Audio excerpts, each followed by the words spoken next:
ناظرین، اس وقت ہم عارف خٹک لالا کی بیٹھک میں ان کے حجرے میں بیٹھے ہوئے ہیں۔ عارف خٹک سوشل میڈیا خصوصاً فیس بک کی ایک مشہور اور معروف شخصیت ہیں۔ ان کے نام سے شاید آپ سب واقف ہیں۔ عارف خٹک لالا کو ہم نے بہت عرصے بعد بڑی مشکلوں سے قابو کیا۔ کبھی وہ بلوچستان کی صحراؤں میں ہوتے ہیں تو کبھی KPK کے پہاڑوں میں اور کبھی پنجاب کے میدانوں میں۔ آج بڑی مشکل سے ہم نے ان سے وقت لیا اور آج ان کی بیٹھک میں ہم یہاں موجود ہیں۔ آئیے عارف خٹک صاحب سے بات کرتے ہیں۔ لالا جی، آپ کا بڑا شکریہ، جزاک اللہ، آپ نے ہمیں اپنے قیمتی وقت میں سے وقت نکال کے ہمیں ٹائم دیا۔ تو سب سے پہلے ہم آپ سے یہ پوچھنا چاہیں گے کہ آپ اپنا تعارف کرائیں کہ آپ کا بیک گراؤنڈ کہاں سے ہے اور آپ ویسے کرتے کیا ہیں، اور آپ نے جو تحریریں ابھی تک لکھی ہیں اس بارے میں بھی آپ کس مقصد کو مد نظر رکھتے ہوئے لکھتے ہیں۔ ان باتوں سے آپ ہمارے ناظرین کو آگاہ فرمائیں۔ سب جانتے ہیں کہ میں عارف خٹک کے نام سے لکھتا ہوں اور میں پچھلے 12 سالوں سے سوشل میڈیا پہ اپنے اوریجنل نام سے موجود ہوں۔ میں شروع میں جب آیا تھا تو جرنلزم کے حوالے سے میرے آرٹیکلز آتے تھے، 2008 2009 افغانستان کے حوالے سے آتے تھے۔ تو عمران خان کی دھرنوں کے بعد جب سوسائٹی کے اندر سٹریس تھوڑا سا زیادہ ڈیولپ ہونے لگا، بائی کی بات نہیں سن رہا تھا، تو اس وقت میں طنز و مزاح کی طرف آیا۔ میرا تعلق پشاور کے خیبر پختونخوا کے ضلع کرک سے ہے، جہاں پہ آپ کو پتہ ہے کہ مادی وسائل سے مالا مال ضلع ہے۔ تو میرا سب سے پہلا فوکس بھی اپنے علاقے کی طرف تھا کہ میں وہاں پہ ریہیبلیٹیشن اور ڈیولپمنٹ کے حوالے سے کچھ کام کر سکوں۔ تو الحمدللہ جہاں سے ہم نے ایک غریب لڑکا تھا، PhD اسکالر تھا، انتہائی غریب ترین لڑکا، اس کو ہم نے MNA بنایا، اور الحمدللہ کرک کے حوالے سے اس نے بہت زیادہ سب پروجیکٹس کر رہے ہیں اور ابھی بھی گراؤنڈ کے اوپر بڑا کام کر رہے ہیں۔ افغانستان میں 14 سال میں نے گزارے، تو مجھے افغانستان کی معروضی حالات پاکستان کی بھی وہی تھے۔ تو افغانستان کے حوالے سے، پاکستان کے حوالے سے، پشتون بیلٹ کے حوالے سے، وزیرستان کے حوالے سے، تو ان چیزوں کا آئیڈیا تھا۔ لیکن میرے ساتھ ہمیشہ مشکل یہ رہی کہ طنز و مزاح میں لکھتا ہوں اردو نثر نگاری کے لیے، اردو نثر میں لکھ رہا ہوں، لیکن جب سیاسی یا زمینی حقائق جب الگ ہو جاتے ہیں تو وہاں پہ پھر مجھے بہت تلخ لکھنا پڑتا ہے، جس سے کافی سارے اختلافات ہو جاتے ہیں، مجھے کافی سارے مشکلات کا سامنا کرنا پڑتا ہے۔ اور جہاں قوم کے لیے بات لکھتا ہوں تو ہو سکتا ہے کہ اس وقت جو جذباتیت ہو رہی ہے ہماری پشتون قوم کے اندر یا ہر قوم کے اندر ہو رہی ہے، تو وہ اس کو ہینڈل کرنا بڑا مشکل ہو جاتا ہے۔ اس کے علاوہ پاکستان میں آپ کو پتہ ہے کہ انصاف کی فراہمی سب سے مشکل ترین کام ہے۔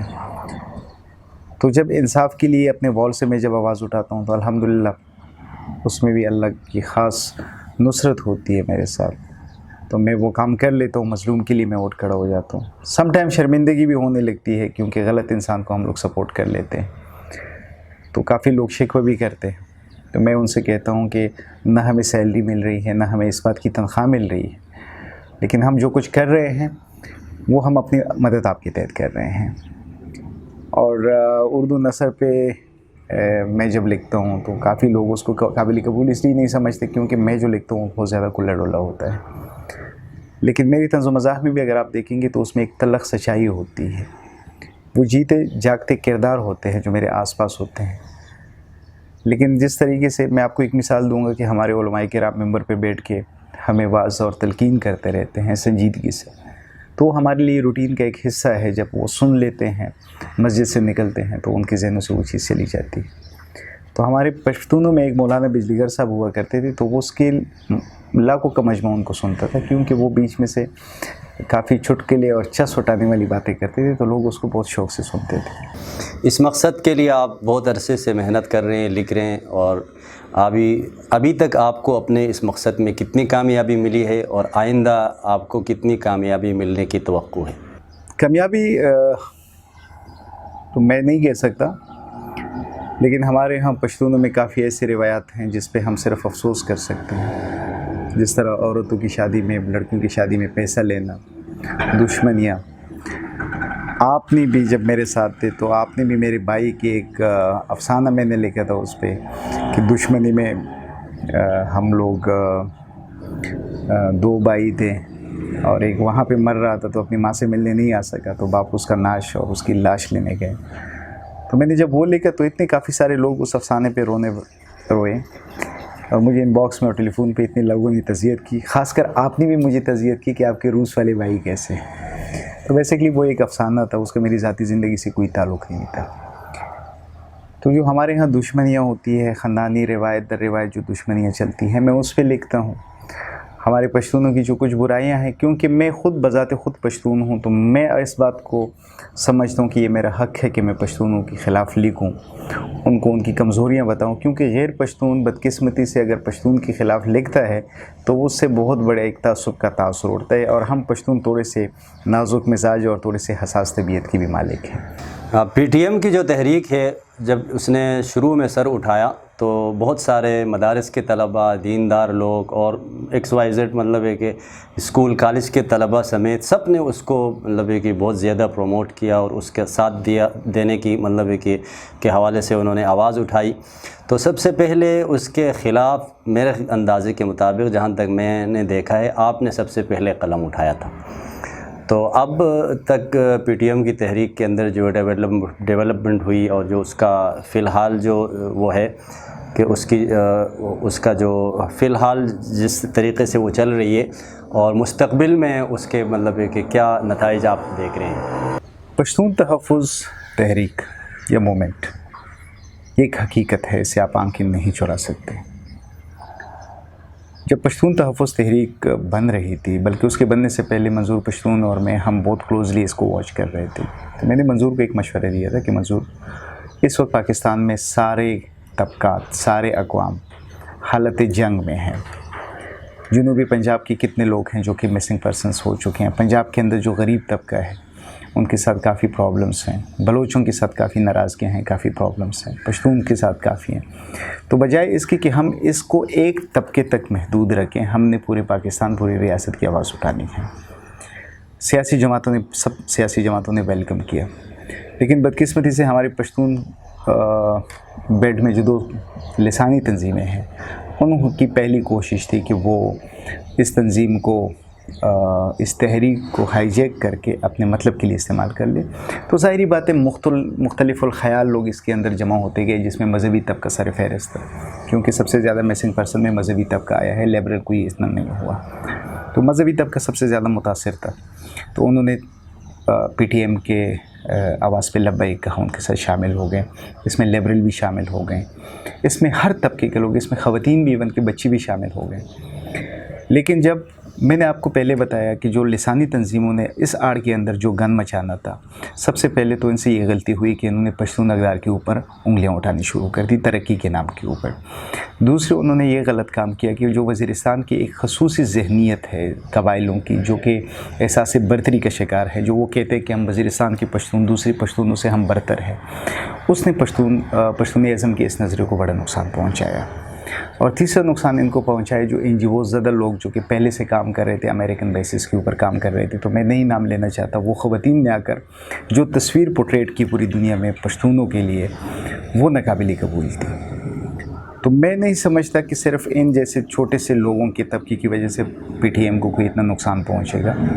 ابھی بھی وقت ہے، اگر منظور پشتون یا ان کے جو دوسرے رہنما ہیں، اگر وہ اپنی تحریک کو غیر پارلیمانی کہہ کر، کیونکہ غیر پارلیمانی آپ کو اس لیے کرنا پڑے گا کہ اس کے اندر سارے سیاسی ورکرز موجود ہیں۔ ابھی پشتونوں سے کہ اس تنظیم سے مولانا فضل الرحمان صاحب کو اس لیے خدشات ہیں کیونکہ وہ خود پشتون ہیں اور پشتون بیلٹ کو ریپرزینٹ کر رہے ہیں۔ اسفندیار کو بھی تحفظات ہیں، اس سے اچکزئی کو بھی تحفظات ہیں۔ آپ کو سب سے پہلے سب کے تحفظات دور کرنے پڑیں گے، آپ کو اپنا بیانیہ واضح کرنا پڑے گا کہ آیا یہ تنظیم صرف پشتون قوم کے حقوق کے لیے کام کر رہی ہے، یا یہ تحریک ایک ایسے ایجنڈے کے اوپر گامزن ہے کہ جس میں اپنے لیے الگ وطن کا قیام یا افغانستان کے ساتھ الحاق، کیونکہ یہ سب سے بڑا کنفیوژن ایک بیانیہ ہے۔ پی ٹی ایم کو اس کو کلیئر کرنا ہوگا، پی ٹی ایم کو ثابت کرنا ہوگا کہ وہ ریاست کے اندر ریاست سے اپنے حقوق مانگ رہی ہے۔ اس کے لیے میں نے بھی گراؤنڈ پہ بڑی کوششیں کی، اسلام آباد میں ان کے لیے میں نے سیمینار کرایا جس میں گورنر خیبر پختونخوا شامل تھے۔ عمران خان نے ہمیں خود کہا تھا کہ وہ اس میٹر کو دیکھیں گے۔ پھر ہم نے کور کمانڈر پشاور سے مل کر ہم نے اس کے لیے جرگہ کیا، لیکن بدقسمتی سے دونوں فریقین کی غیر سنجیدگی کی وجہ سے وہ چیزیں کامیاب نہیں ہو سکیں۔ پی ٹی ایم کی تحریک اور ریاست کو کسی ایک پلیٹ فارم پہ جمع کر کے ان کے مسائل کو حل کرنے کے لیے آپ حضرات نے اور آپ نے اور آپ کے تفریدی بھائی وغیرہ نے جرگہ کے نام سے ایک پلیٹ فارم تشکیل دیا تھا۔ تو وہ پلیٹ فارم سے مجھے لگتا ہے کہ ابھی آپ ایک سائٹ پر ہو چکے ہیں، اس کی کوئی وجہ یا جرگہ اپنے مقصد میں کامیاب نہیں ہوا اور اس کو کیوں ختم کر دیا کہ یہ بظاہر اب فعال نظر نہیں آتا؟ جرگہ پاکستان ہم نے صرف اور صرف ایک پلیٹ فارم دیا تھا دونوں فریقین کو. اس میں جرگہ پاکستان کا اپنا کوئی ذاتی منشور نہیں شامل تھا اور نہ ہم کوئی ریپریزنٹیشن چاہ رہے تھے کسی ایک مخصوص فرقے کی طرف یا طبقے کی طرف. ہم نے جرگہ پاکستان بنایا تھا منظور پشتون اور ریاست کے بیچ میں مکالمہ کرنے کے لیے، مگر کامیابی نہیں ہو سکی.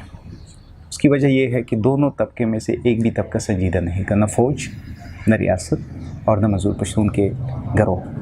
اس میں سب سے برا کردار جو ادا کیا وہ جو پارلیمانی ممبر آپ کے بیٹے ہیں، MNA بیٹے ہیں جو پارلیمنٹ سے سیلیز لے رہے ہیں، انہوں نے بہت برا کردار ادا کیا. تو عابد افریدی اپنے لیول پہ اپنے علاقے کے لیے اب آواز اٹھا رہا ہے. وہ عابد افریدی کا اپنا ایک ذاتی کوشش، ہم اس کی وہ کر لیتے ہیں، لیکن میں ابھی جرگہ پاکستان کے ٹیم کا ابھی مزید حصہ نہیں ہوں. لالا جی، آپ فیس بک میں بہت کھل کے اور بہت زیادہ مطلب ہے کہ ایسے انداز سے لکھتے ہیں جس کے وجہ سے لوگوں کے ذہن میں یہ سوال وہ ہے، ایک بات بیٹھی ہوئی ہے کہ پتہ نہیں لالا کی زندگی بھی شاید ایسی ہو. تو آپ نے ابھی تک جو لائف گزاری ہے اور اپنی نوجوانی کی اسٹوڈنٹ لائف وغیرہ جو ابھی تک آپ نے گزاری ہے، کیا وہ بھی اس سے کوئی ریلیٹڈ یا اس سے میچنگ اس میں ہے؟ اس طرح کی لائف ہے آپ کی؟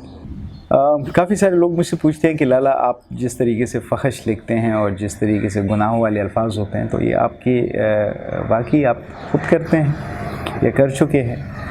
تو ان کو بتانے کے لیے میں آج آپ کے ساتھ اسی بات میں اس کا اقرار کرنا چاہتا ہوں کہ میرا بچپن اور میری جوانی بہت شریفانہ انداز میں گزری اور ابھی بھی گزر رہی ہے. میں جو کچھ کر نہیں سکا تو وہ چیزیں وہ میں صرف الفاظ کے خز اٹھا کر وہ تھوڑا سا نہ وہ جوانی اور پشتون ولی کو تھوڑی ٹھنڈک پہنچا رہا ہوں. تو ایسی کوئی بھی بات نہیں ہے. میں اپنی بیوی کے ساتھ بہت سنسیئر ہوں، بہت مخلص ہوں اور بہت وفادار ہوں. اور ہمارے جیسے لوگ جو ہوتے ہیں وہ منہ کی فائر بہت زیادہ کرتے ہیں، لیکن میں قلم کی فائر بہت زیادہ کرتا ہوں. عام زندگی میں بہت سنجیدہ اور بہت الگ قسم کا بندہ ہوں.